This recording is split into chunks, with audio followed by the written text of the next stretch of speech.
السلام عليكم ورحمة الله وبركاته. إن شاء الله النهاردة هعمل معاكم حلوى البطاطا اقتصادية جدا، والأهم من كله ده إنها جاهزة في 10 دقايق، والأهم إنها مغذية جدا لو عندك أطفال وبيذاكروا أو طلاب يعني عامة، هتديهم طاقة كده ويعني وتساعدهم على التركيز.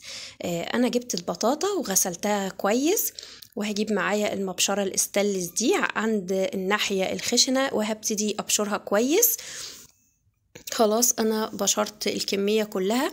ممكن تقطعيها مكعبات، ممكن تقطعيها حلقات تكملي باقي الخطوات اللي لسه هتتابعيها معايا.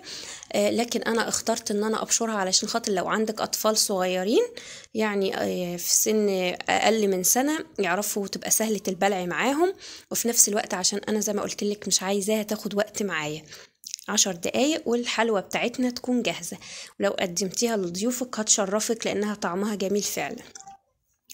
هبتدي بقى أجيب حلة وهحط فيها الخليط البشر البطاطا ده يعني، وهحط عليه بقى 5 معالق من السكر.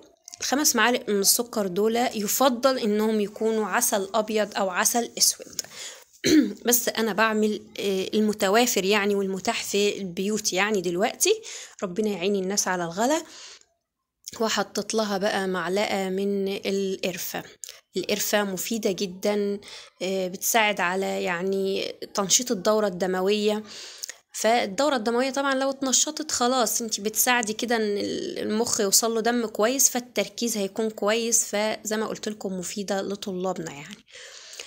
هقلب بقى الخليط ده كله مع بعضيه وهضيفه للبطاطا، وهنزل عليه بكيس من الفانيليا. اخلطي بقى كل الكلام ده مع بعضيه وارفعيه على النار. وهنا وهو على النار ضفت كوباية من المية علشان خاطر المكونات كلها تشرب من بعضيها. سيبيها بقى 5 دقايق كده على النار، يعني لحد ما تشف معايا البطاطا كأننا هنعمل يعني مربى بطاطا.